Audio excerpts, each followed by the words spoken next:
টার্কিতে যেহেতু প্রফিট পাওয়া যায় টার্কিটাই করা উচিত।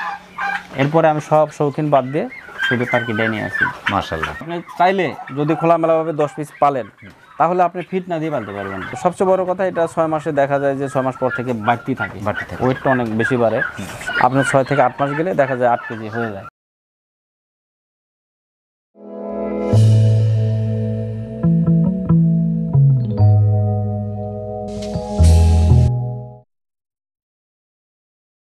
আসসালামু আলাইকুম সুপ্রিয় দর্শক, আজ যাচ্ছি সিরাজগঞ্জ জেলার উল্লাপাড়া উপজেলার হরিয়া মধ্যপাড়া গ্রামে। অনেক গুণী একজন মানুষ সাগর ভাই বাংলাদেশে বর্তমান সময়ের সবচেয়ে আকর্ষণীয় ভিন্ন ধর্মী কিছু টার্কি মুরগি। আসসালামু আলাইকুম। ওয়ালাইকুম আসসালাম। সাগর ভাই কেমন আছেন? জি আলহামদুলিল্লাহ, ভালো আছেন? আলহামদুলিল্লাহ। কালকে খবর পেয়েছি যে আপনার কাছে বিশেষ আকর্ষণীয় কিছু টার্কি রয়েছে। যদি বলি যে আমার লাইফে কিন্তু প্রথম দেখা, আমি বহুত খামারে ঘুরেছি, সাদা টার্কি, গ্রে কালার টার্কি এবং রেড টার্কি দেখে ছোট। এটা আসলে মূলত কালার হচ্ছে, এখনো কালার আসে নাই, আরো দেখা যাবে 1 মাস 2 মাস পরে অ্যাকুরেট কালার হবে, একদম আরো সুন্দর কালার। জি। এখন এগুলো বয়স কেমন চলছে? এগুলা 4 মাস শেষ হলো, 5 মাস পড়ছে আর কি। 4 মাস শেষ, 5 মাস রানিং চলছে। জি রানিং। তো ডিমে আসতে একটু সময় লাগবে। ডিমে আসতে মোটামুটি এদের একটা সিজন আছে। জি। যদি 6 মাসে আসে, 6 মাসে যদি কোনো অসুখ বিসুখ না হয় সেক্ষেত্রে তখন 6 মাসে চলে আসে, 6 মাস প্লাস। আর যদি এরা ওদের একটা সিজনের মধ্যে যদি না পড়ে তাহলে হয়তো 7 মাস হয়ে যায়। তো আশা করা যাচ্ছে যে এগুলো 6 মাসে আসবে। এই যে কালেকশনের মধ্যে ভিন্নতা নিয়ে আসছেন। জি, রেট ছিল 40 পিসের মতো, রেড বারবন। জি, আমি সেখান থেকে একটু ব্যাপক সাফল্যই পাইছি বলা যায়, কারণ আমি একটা পিস পার পিস 5,000 টাকা পিস বিক্রি করছি। ফিমেলগুলো 4,000 টাকা পিস বিক্রি করছি। তখন দেখলাম যে যেহেতু একটা কালারিং এর ডিমান্ড আছে, জি, সেই ক্ষেত্রে আমি একটা সিটি করছি কালারিং, শুধু কালার। জি, তবে এই কালারের ভিন্নতা দেখে আসলে ভালো লাগছে, ভালো লাগার মতো।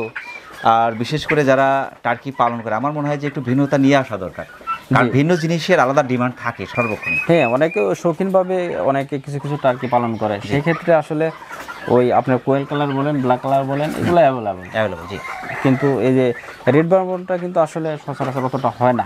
জি। আর সাদাগুলো ছোটবেলা অনেকে পালতে চায় না, কিন্তু যখন বড় হয়ে যায় দেখতে সুন্দর লাগে, তখন সাদার চাহিদা ব্যাপক। আমি অনেকে ফোন দেয় সাদার জন্য, রেড বারবনের জন্য বা গ্রে কালারের জন্য। সেজন্য আমি সিদ্ধান্ত নিয়েছি যে আমার এখানে প্রায় 150 পিসের মতো আছে, ছিল বেশি, এখন মোটামুটি বিক্রি করছি 150 পিসের মতো আছে। সাদাটা কি প্যারেন্টস থেকে আসা? জি, সাদা সবগুলো প্যারেন্ট আছে, এগুলো আবার প্যারেন্টস করতেছে নতুন করে। অনেকে মনে করতে পারে যে না, কালোর মধ্যে থেকেও সাদা আসছে। আমার চিন্তা যে কালোর মধ্যে থেকে সাদা আসবে না, কালোর মধ্যে থেকে সাদা ইম্পসিবল, কখনোই হবে না। না, হতে পারে কখন, যদি আমার মেলটা ছেলে সাদা থাকে আর ফিমেলটা ব্ল্যাক আছে, সেক্ষেত্রে হতে পারে, 2-1টা না, বেশি হয়। যদি সাদা থাকে, মেল ফিমেল থাকে, সেক্ষেত্রে যেহেতু আমার সাদাই আছে, সেক্ষেত্রে ওটা প্রয়োজন হয় না। এখন কতগুলো আছে? এখন এই কালারিং এখানে আছে আপনার 150 পিস, আর এই পাশে আছে 150 পিস, এই পাশে আছে 100 পিস। প্যারেন্টস করছেন, ডিম করছেন, সেই ক্ষেত্রে আপনার বাচ্চাও সেল করছেন। জি, দীর্ঘ একটা সময়, কিন্তু 3 বছর চলছে। জি, প্রথমে শুরুটা ছিল টাইগার দিয়ে, এটা 4 বছর আগের কথা। টাইগার ফার্স্টে শুরু করি, টাইগার শুরু করার পরে মোটামুটি দেখি যে ভালো, খারাপ না। কিন্তু টাইগারটা আসলে শৌখিন হলেও এটা অনেকটা এই সোনালি সিস্টেমে আসে। তারপরে আমি চলে আসলাম শৌখিনে তিথির, ব্রাহ্মা, তারপর ফাউমি, সিল্কি, সেব্রাইট, মানে এই যত শৌখিন আছে, সকল রকম শৌখিন নিয়ে যাত্রা শুরু করলাম। তখন এই গত গরমে গিয়ে এগুলো বিভিন্ন রকম প্রচুর গরম হওয়ার কারণে স্টক করা নিল। স্টক করতে করতে প্রায় আমার 100 পিস মারা গেল, শৌখিনগুলো মারা গেলে তখন তো আমি একটু দুর্বলই হয়ে গেলাম। কিছু টার্কি ছিল এর মধ্যে। আচ্ছা, এর ভিতরেই ছিল? হ্যাঁ, এর ভিতরে আমি 10 পিস টার্কি নিয়েছিলাম। 10 পিস থেকে আমার কন্টিনিউ ডিম দেওয়া নিল, ভালো ডিম দেয়। আরও কিছু টার্কি সিস্টেম করি, দেখলাম যে টার্কিটা করা যায়। গত বছর থেকে আমার মোটামুটি 200 টার্কি ছিল, প্যারেন্টস করছি, প্যারেন্টস থেকে ডিম উৎপাদন করছি। টার্কিতে যেহেতু প্রফিট পাওয়া যায় টার্কিটাই করা উচিত। এরপরে আমি সব শৌখিন বাদ দিয়ে শুধু টার্কিটাই নিয়ে আসি। মাশাআল্লাহ। ঘাত প্রতিঘাত সংঘাত পেরিয়ে কিন্তু আপনার টার্কিতে এসে থেমেছেন। জি। টার্কি পালন সুবিধাগুলো কি? টার্কি পালন সুবিধা, এদেরকে বাড়তি খাবার দেওয়া যায়। যেমন ফিটের পাশাপাশি আপনি চাইলে বিভিন্ন রকম শাক সবজি, আমি যেমন এখন বাঁধাকপির দাম কম ছিল, আমি কিন্তু এদের প্রচুর আকারে খাওয়াচ্ছি। তারপরে আপনি যখন মাঠে শান্তি ঘাস আছে, ঘাস কেটে খাওয়াচ্ছি। কস্তুরি, আপনি চাইলে যদি খোলামেলাভাবে 10 পিস পালেন তাহলে আপনি ফিট না দিয়ে পালতে পারবেন। ফিট ছাড়াই পালন সম্ভব? সম্ভব, একদম। গম দিলে পরে ওয়েটটা বেশি আসে, গম খাওয়াতে পারেন। তো সবচেয়ে বড় কথা, এটা 6 মাসে দেখা যায় যে 6 মাস পর থেকে বাড়তি থাকে, ওয়েটটা অনেক বেশি বাড়ে। আপনার 6 থেকে 8 মাস গেলে দেখা যায় 8 কেজি হয়ে যায়। একটা টার্কি মুরগি প্রতিদিন কয় টাকার খাবার খায়? আসলে খাবার দিলে এরা ভালোই খায়, কিন্তু আমি মোটামুটি 100 গ্রাম করে খাবার দিই প্রতিদিন। কয় বেলা দিচ্ছেন? 3 বেলা দিচ্ছি। 3 বেলা গড়ে 100 গ্রাম করে? জি, 100 গ্রাম। মানে সবগুলো কি দিচ্ছেন? তো গড়ে 100 গ্রাম করে একটা টার্কি মুরগি খায়? জি, আসলে আমার টার্কির সংখ্যা বেশি, তো আমি একটু খাবারটা একটু কমাই রাখি। কারণ হচ্ছে আমি খাবারটা দেই হচ্ছে 4-5 মাস পর থেকে একটু বেশি বেশি দিই, মানে ফুল যত খাই ভালো। আমাদের প্যারেন্টসে ওয়েট কম আসার কারণ আছে, আমরা ন্যাচারাল খাবার দিই, আর যেগুলো পার্শ্ব প্রক্রিয়া থাকে ওগুলো কিন্তু দিই না। যেমন ব্রয়লারের খাবার অনেকে দিয়ে বড় করে কেজি ওয়েট বাড়িয়ে বিক্রি করে, ওইটা আমরা করি না, এতে ঝুঁকি থাকে। এই যে এখন গরম, প্রচুর গরম, মানে স্ট্রোক করতে পারে, স্ট্রোক করার সম্ভাবনা থাকে। এছাড়া অসুখ বিসুখ। বর্তমান সময়ে অনেক মুরগি আছে, টাইগার, তিথি, ফাউমি, জি, এগুলো কিন্তু দীর্ঘ সময় ডিমও দিচ্ছে। সেই ক্ষেত্রে আপনার ডিম পাড়া পর্যন্ত একটা টার্কির ওয়েট কেমন হয় এবং একটা টাইগারের ওয়েট কেমন হয়? টাইগারের ওয়েট বলতে যদি অরিজিনাল টাইগার হয় সেক্ষেত্রে ফিমেলগুলো আপনার 2 কেজি হয়, মেলগুলো 2 কেজি প্লাস 2.5 কেজি বা 3 কেজি হয়। ফার্মির ক্ষেত্রে ফার্মিগুলো 2 কেজি হয়, আর মেলগুলো 1 থেকে 1.5 কেজি বা 1 কেজি প্লাস হয়, এরকম হয়, এর মধ্যে ডিমে আসে।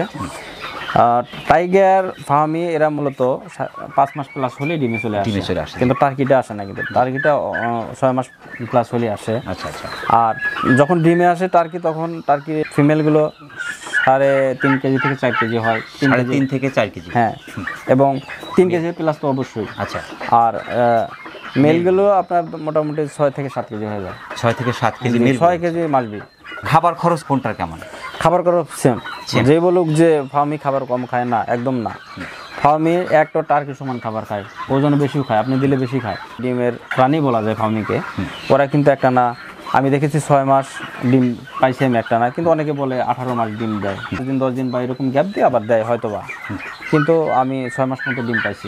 একটা টার্কি গড়ে প্রতিদিন কত টাকা খাবার খায়? গড়ে খাবার খাচ্ছে এখন বর্তমানে 7 থেকে 8 টাকার। এক মাসে একটা টার্কি কত টাকা খাবার খাচ্ছে? 200 প্লাস আসে, 200 টাকার মতো খাবার। একটা টার্কি 0 থেকে ডিমে আসা পর্যন্ত কত টাকার মতো খরচ হয়? আপনার প্রথম মাসে কিন্তু টার্কি খাবার কম খায়, যখন বাচ্চা থাকে অনেকটাই কম খায়, এবং 1.5 মাস 2 মাস পর থেকে মোটামুটি খাবারটা একটু বাড়ে। 3 মাস 4 মাস পর থেকে একটু বেশি খাবার খায়।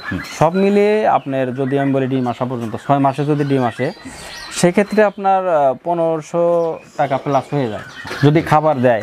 এখন অনেকে খোলামেলাভাবে পালন করে 5 পিস, ওরা তো ওইভাবে খাবার দেয় না। এখন ওরা যদি মনে করে যে টার্কি পালতে খাবারই লাগে না, তাহলে হিসাবটা কিন্তু ভিন্ন। আর ওদের টার্কি দেখা যায় 10টা-15টা ডিম দিয়ে কিন্তু বাদ দিয়ে দেয়, খাবার জানে না কখন কোন খাবারটা দিতে হয়। আর আমার খামারের ডিম আমি একটা না 5 মাস কন্টিনিউ পাচ্ছি না। কে কি বলে, কে কীভাবে আমি জানি না, কারণ আমার একটা হিসাব আছে কবে থেকে ডিম দিচ্ছে। তো সেই হিসাবে বলবো এটাই যে খামারের টার্কি বা বাইরের টার্কি অনেক ডিফারেন্স। যদি একটা মাংসের জন্য কেউ নেয়, খামারের টার্কি খেতে অনেকটাই স্বাদ বেশি পাবেন, সুস্বাদু হবে। ডিমে যদি আসে, আপনার টার্কি কিন্তু প্রত্যেকদিন ডিম দেয়। অন্যান্য মুরগি, শৌখিন মুরগি একদিন পরপর ডিম দেয়, তাও টার্কি প্রত্যেকদিনই ডিম দেয়। কিন্তু দেখা যায় হয়তো গ্যাপ দিতে পারে, হয়তো 5টা পারলো বা 6টা পারলো, 10টা পারলো, গ্যাপ দিল, এরকম হয় আর কি। টার্কির ডিমের পার্সেন্টটা ভালো আসে। আচ্ছা। আর এদের হ্যাচিং পার্সেন্টটাও অনেক বেটার আসে। চিকিৎসা এবং খাদ্য সব মিলে কত টাকা খরচ হয়? আমি সব মিলেই বলছি, কারণ এখানে আপনার 6 মাস আসতে মোটামুটি 10টা ভ্যাকসিনের মতো প্রয়োজন হয়, 9টা ভ্যাকসিন প্রয়োজন হয়। আমি তো মূলত অফিসিয়াল ভ্যাকসিন ইউজ করি না, দোকান থেকে দামি ভ্যাকসিনগুলো আমরা কিনি, কারণ অফিসিয়ালে ভ্যাকসিন কিন্তু গুরুত্ব তো থাকে না। ভ্যাকসিনগুলো সংরক্ষণ করার অনেক নিয়ম আছে। ওই ভ্যাকসিনটা আপনি নিলেন, ভ্যাকসিনটা খাওয়া যদি কাজ না করে, তাহলে তো আপনি ক্ষতির সম্মুখীন হবে অবশ্যই। ভ্যাকসিন থেকে শুরু করে মোটামুটি 1800 টাকার মতো পারচেজ করে যায় আর কি। 18 সব মিলে খরচ হয়? জি। 18 আমরা 2000 টাকা ধরলাম। জি, 2000। প্রত্যেকটা টার্কির পিছনে একদম 6 মাস পর্যন্ত 2000 টাকার মতো খরচ হচ্ছে। জি। আমি যদি এখন মাংস ওইটাও বিক্রি করতে যাই, সেক্ষেত্রে আমি কত টাকার মতো বিক্রি করতে পারবো? হ্যাঁ, সেক্ষেত্রে আপনার মেলগুলো যদি তখন মাংস খেতে বিক্রি করতে যান, লস গুনতে হবে। আপনার মেলগুলোর ক্ষেত্রে যদি 6 কেজি প্লাস হয়, এখন কিন্তু প্রায় 500 টাকা রেট চলতেছে, 450-500 টাকা। 6 কেজি হলে আপনার মোটামুটি 3000 টাকার মতো হয়ে যায়। 3000 টাকার মতো বিক্রি করা যায়। আর ফিমেলগুলো আপনি তখন ডিম শুরু করে, আপনি ধরে নেন 100 পিস ডিম দিল, একটা মেল তো আপনি বিক্রি করলেন, যেটা প্রয়োজনের অতিরিক্ত থেকে গেল সেটা বিক্রি করে দিলেন। আপনি 6টা বা 5টার সাথে একটা করে মেল দিলেন। ফিমেলগুলো আপনার যদি 100 পিস করে ডিম দেয়, আপনি গড়ে 50 পিসই দেবেন। 50 পিস ডিম। একটা ফিমেল যদি আপনার 50 পিস ডিম দেয়, আমি তো এই সিজনে ডিম বিক্রি করছি 80 টাকা পিস। 80 টাকা পিস। কত টাকা আসে? আল্লাহ যদি কোনো বিপদ আপদ না দেয়, ডিমের জন্য করলে ভালো। টার্কি পালন উপযোগী একটা শেড কেমন হলে ভালো হয়? খোলামেলা প্লাস উপরে অবশ্যই গাছ থাকতে হবে। আমার তো সেরকম স্পেস নাই, আমি শখের বসে শুরুটা করছিলাম, এখন যা আছে তাই নিয়ে যুদ্ধ করছি।